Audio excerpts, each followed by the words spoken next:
Assalamualaikum warahmatullahi wabarakatuh. Apa kabar teman-temanku kelas TBID? Semoga di masa pandemi ini kita tetap diberikan rahmat taufik serta hidayahnya dan diberikan kelancaran dan semangat dalam belajar dan tetap diberikan kekuatan untuk melewati pandemi ini selama kita belajar statistik. Oke, kami dari kelompok 5 yang beranggotakan saya sendiri Muryadi dan Imat Ayu Anindya akan mempresentasikan hasil diskusi kami yang berjudul Research Statistic and Spearman Brown. Oke, jadi teman-teman, di dalam sebuah penelitian kita itu harus punya sebuah alat ukur untuk mengukur seberapa akurat dan seberapa reliabilitas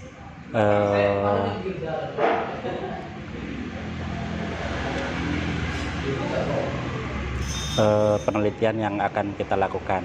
Jadi dari sini kami akan menjelaskan pengertian tentang reliabilitas dahulu sebelum ke alat pengukurannya, yaitu Spearman Brown. Pengertian dari reliabilitas adalah reliabilitas adalah keakuratan dan ketepatan dari suatu alat ukur dalam suatu prosedur pengukuran.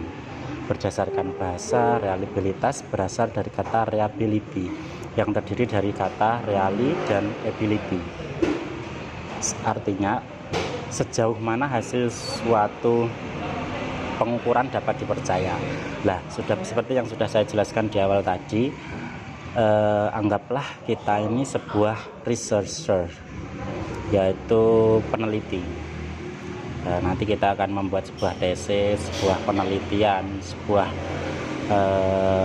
pengukuran yang itu membutuhkan suatu pembuktian sejauh mana sih pengukuran yang sudah kita lakukan itu keakuratan akan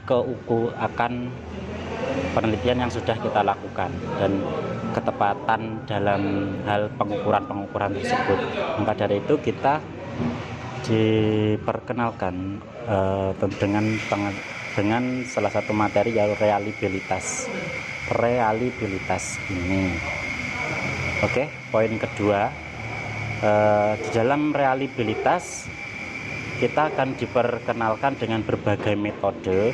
Cuma untuk dari kelompok kami, kelompok 5, kami hanya menyoroti metode Spearman Brown. Spearman Brown yaitu penentuan reliabilitas tes hasil belajar bentuk objektif dengan menggunakan formula Spearman Brown, dikenal dengan istilah teknik belah dua, split half technique. Disebut belah dua sebab dalam penentuan reliabilitas tes, penganalisaannya dilakukan dengan jalan membelah dua butir-butir soal tes menjadi dua bagian yang sama, sehingga masing-masing tes memiliki dua macam skor. Nah, di dalam reliabilitas atau pembuktian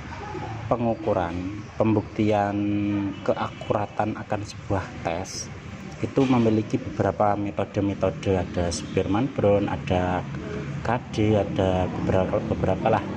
Nah, karena di sini kita fokusnya untuk Spearman Brown, yaitu untuk mengukur dengan teknik belah dua ini.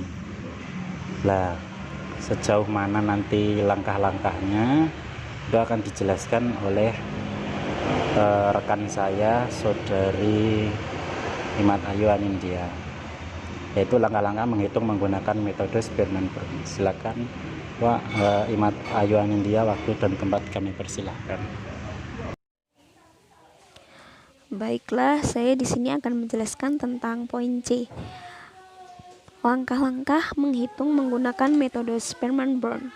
Spearman Brown menciptakan formula sebagai berikut. Sperman Brown mempersembahkan dua buah model, yaitu model Gasal genap dan model kanan kiri.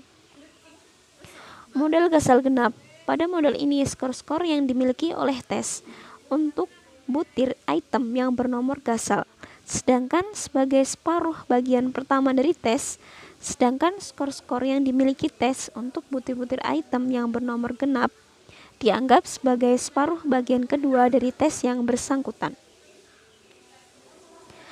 Langkah-langkah dengan pendekatan single test, di mana digunakan formula Sperman Brown model genap adalah sebagai berikut.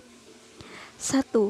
Menjumlah skor-skor dari butir-butir item yang bernomor Gasal yang dimiliki oleh masing-masing individu tes. 2. Menjumlahkan skor-skor dari butir-butir item yang bernomor genap yang dimiliki oleh masing-masing individu tes. 3. Mencari atau menghitung koefisien korelasi R produk momen.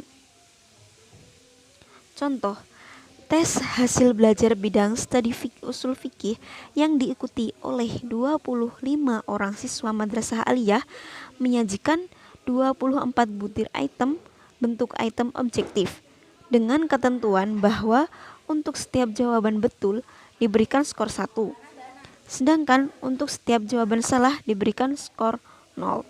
Setelah tes berakhir, diperboleh penyebar skor hasil tes sebagai berikut. Penyebaran skor hasil tes bidang studi usul fikih yang diikuti oleh 25 orang siswa. Langkah 1. Menjumlahkan skor yang bernomor Gasal, skor yang dimiliki oleh butir item tes hasil belajar bidang studi usul fikih yang bernomor Gasal. Langkah 2. Menjumlahkan skor-skor yang bernomor genap skor yang dimiliki oleh butir item tes hasil belajar bidang studi usul fikih yang bernomor genap. Langkah 3. Menghitung angka indeks korelasi R produk momen antara variabel X dengan variabel Y, yaitu RXY atau RHH atau R. Perhitungan untuk memperoleh RXY sama dengan RH sama dengan R. Langkah 4. Memberikan interpretasi terhadap R11 berdasarkan hasil perhitungan di atas. Diperoleh koefisien reabilitas tes sebesar 0,84 ternyata jauh lebih besar dari 0,70. Gasal genap, dalam hal ini jumlah skor-skor dari butir-butir item yang bernomor Gasal kita anggap sebagai variabel X, sedangkan jumlah skor-skor dari butir item yang bernomor genap kita anggap variabel Y. Model belahan kiri dan kanan. Pada model belahan kiri kanan, jumlah butir-butir item yang ada dalam tes dibelah menjadi dua bagian yang sama besar. Misalnya, jumlah butir soal tes adalah 60, maka butir soal nomor 1 sampai dengan butir soal nomor 30 ditetapkan sebagai belahan kiri atau belahan 1, sedangkan butir item nomor 31 sampai dengan butir soal nomor 60 ditetapkan sebagai belahan kanan atau belahan 2. Langkah-langkah formula Sperman Brown model belahan kiri dan kanan adalah sebagai berikut. A. Menjumlahkan skor-skor dari butir-butir item yang terletak di separuh bagian kiri tes yang dimiliki oleh masing-masing individu siswa, yaitu butir-butir item dengan nomor 1 sampai dengan 12. B. Menjumlahkan skor-skor dari butir-butir item yang terletak di separuh bagian kanan tes yang dimiliki oleh masing-masing individu siswa, yaitu butir-butir item dengan nomor 13 sampai 24. C. Mencari atau menghitung angka indeks korelasi R produk momen antara variabel X dengan variabel Y. D. Mencari atau menghitung koefisien reliabilitas tes dengan menggunakan rumus yang telah diketahui. E. Memberikan interpretasi terhadap R11. Penentuan reliabilitas tes dengan menggunakan formula Sperman Brown memiliki beberapa kelemahan, yaitu 1. Formula Sperman Brown menghendaki agar belahan yang dicari korelasinya, yaitu belahan Gasal genap dan belahan kiri kanan, haruslah sebanding. 2. Penerapan formula Sperman-Brown juga menuntut persyaratan agar jumlah butir-butir item yang akan diuji reliabilitasnya haruslah merupakan bilangan genap. Jadi seandainya jumlah butir-butir item itu berupa bilangan gasal, maka formula ini tidak mungkin untuk diterapkan.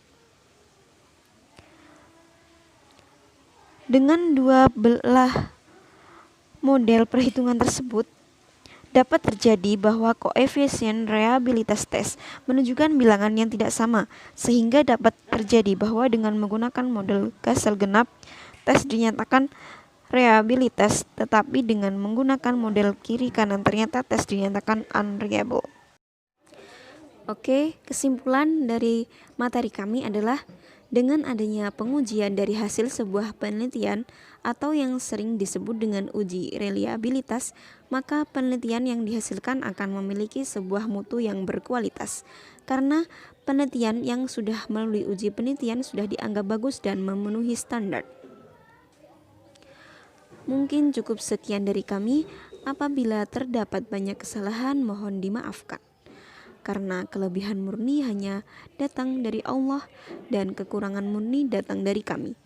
Billahi taufiq wal hidayah. Wassalamualaikum warahmatullahi wabarakatuh.